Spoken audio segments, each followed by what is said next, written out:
third grade, from third grade to sixth grade to that school. Mm-hmm. And through my 3 years of school in that school, my teacher got the attention to watch me draw. Every time I see my books, I have some drawings of what she's saying. Let's say if she talks about the head, I draw a head. Okay. The brain, I drew a brain. She didn't draw it on the board, but I did draw, so I know what I'm talking about. Because in the books we check, so I draw the things, the parts. Yeah. So she liked that and started putting me on the chalkboard. So I started getting popular with all the classes, all the teachers. Because you could actually draw three-dimensional anything they want me to. Oh. So they come to the class and it says, "Hey, Miss Martha, can I use David to draw me something on a chalkboard?" So she let me go to all the classes, and so everybody know me, and so I draw. Mm-hmm. And I got this all the girls looking for me to draw in the books. So I passed. I don't have no break sometimes because I got to draw kids. The things in the books and notes and all stuff. So every time they do a murals, they call me to do it. I got you. So at the age of 17, you ended up going at that time when the art. I was 15 years old in 1977, early 77. About the time. This is what I remember exactly what happened. Elvis Presley death. August 16, 1977. What I remember so good because I was making my first picture to go into this conquest. Mm-hmm. You know, it was about painting. Anything had to do with the national hymn. Yeah, gotcha. And you got to relay your painting according to the national lyrics. Gotcha. You know, so I did my painting at that time when I was painting when I hear the Elvis Presley died here in the United States. I'm one of kind of the Elvis Presley's fame, so I like his music. So I can't forget that. So the thing is, I win at the school level. Mm-hmm. I took the first place on my painting. Mm-hmm. How to say it? Counties. I went a level counties. I took the first place also. I took the first place just to show in my paint. But when you get to national, like state, conquer, I had to repaint it in 2 hours. The same paint in front of the education ministers and the president or the education of my country. So they took us to in a city, in a big school. They give us everything, and you have to bring your own stuff. They give you paper, canvas, whatever you want. Mm-hmm.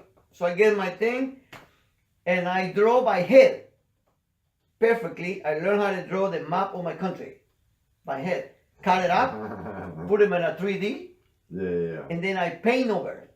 Make my paint on the map. And the map is a special. My paint will say the 4th stroke of my national hymn. Complete. Nobody else did the whole stroke, just me. My paint maybe wasn't the best quality because there was some great painters there. But my paint was complete. I had the whole stroke, wrote it from the beginning to the end on the painting. So I was like with one of the teachers from my school. They went with me to this conquer and took 2 hours to do, and then everybody waits for the decisions, the final things. Finally, they say, the 3rd place, 2nd place, and when you get to my level, whoa, I win the nationals. And now awesome. I can't believe it, that I win. I'm from the county, I win the nationals on my country. That was something out of my mind, And what happened is, I went, and a month later, I was supposed to go and receive my rewards, with a gold medal, a set of paintings, and some money. You win, back at that time. So they send us to also again in the capital, in the city. We got to go to this special theater. It's a special theater for events. And all the schools for all the participants around the country, they were there.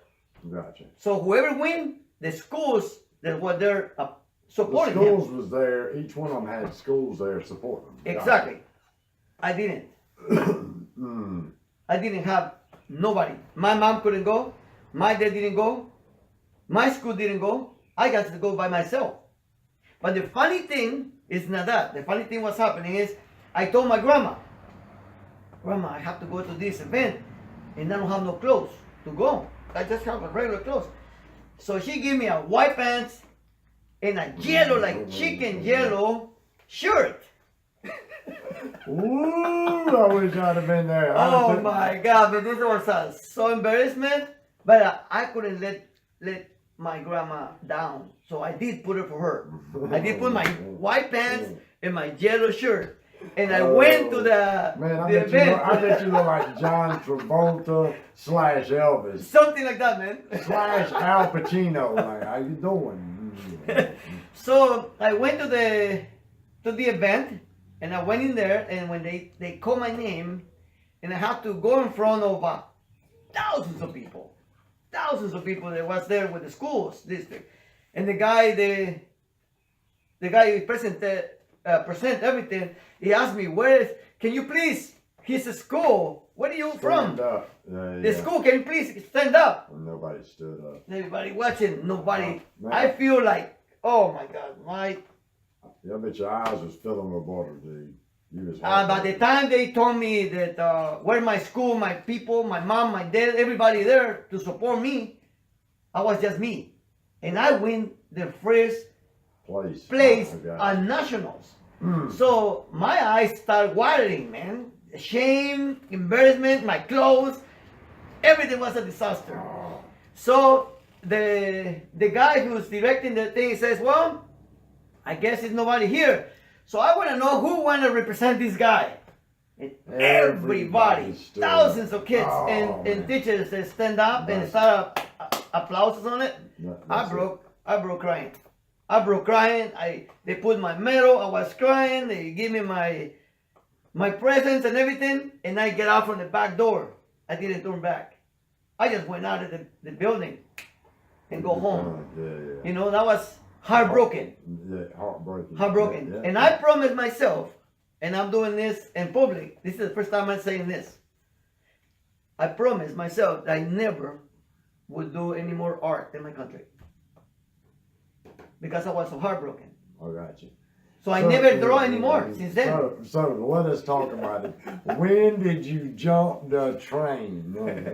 Well, let me tell you. That was 15. At 17, I decided to come out to the United States. Because my dad put me into a technical school where I had to learn machine shop. Gotcha. I hate it. Stand up 8 hours in the machine shop. I hate it. That's not what I do. I do things with my hands. That's it. Not with machines. So I quit the school. 2 years after I quit school, and I jumped into in the adventure to come to the United States. I got you. My mom has his dad. Her dad is sending a postcard from New York in a 3-dimensional, the old 1970s. Yeah. 3-dimensional car postcards. Yeah.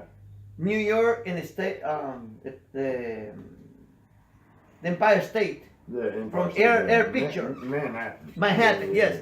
So since I saw that card, I keep my card in my books. I said, someday I will look for my grandpa. I will go to New York. That's what kept me coming to the United States. And when I started, it took me a month to get here. I got you. I went to train, bus, walking, running, and a lot of hungry. It's real hard. It's really hard. I never left my country before. Never left my home. Out of my country. Yourself too. So you were 17. Exactly, 17. So at the time I went to the border, I jumped 3 times, and they sent me back 3 times. But I was make them believe the immigration that I was Mexican. So I tell them fake address, fake names, and they send me back to Mexico. Gotcha. So I can jump back again. And one of the officers asked me, he says, what is your name? So I give him my name, and he says, when is the last time? Do you ever try to come to the United States before? And I said, yes. When was the last time? I said, last night. Last night? So he says, oh, maybe the next time you can do it. That's what he told me. He was laughing about it, you know. So he said, maybe the next time you make it. I got you. You know, so they know what's going on. Yeah, So, I got you. so my fourth time I try, I walk from San Luis Rio Colorado, Mexico, walk the whole desert all the way to Yuma Airport. That's a lot of miles. Gotcha. Running and walking, no water, no nothing. Just oranges. When we find some tree that have oranges, I eat oranges. We jump the train around 1 o'clock. 7 o'clock we are in La Puente, California. Yeah. And then we jump another train. So I make around 11 Now, downtown LA. so that was 17. So you did a lot of things. I mean, you know, and this is really something for us to get into later of how you became in Los Angeles and who you worked for and everything that made you. Now, I know that in the year of 2000, when I took you to Charleston, when I was with you, because I know you were an American citizen, because I was Oh, down yeah, with yeah. you. But when was it? What was that? 2012. 2012. 2012, I became a U.S. citizen. Yeah, you sure I became did. actually, I came resident in 1985. I'm here in the United States in 1980. Gotcha. In 85, I became resident, permanent resident, and in 2012, I became a citizen of this country. Gotcha. And I don't regret it. Oh, I Thank gotcha. God for it. Thank God for it. That's it. Yeah. So it's always good for us to share our stories and our, Yep. the things that make us who we are.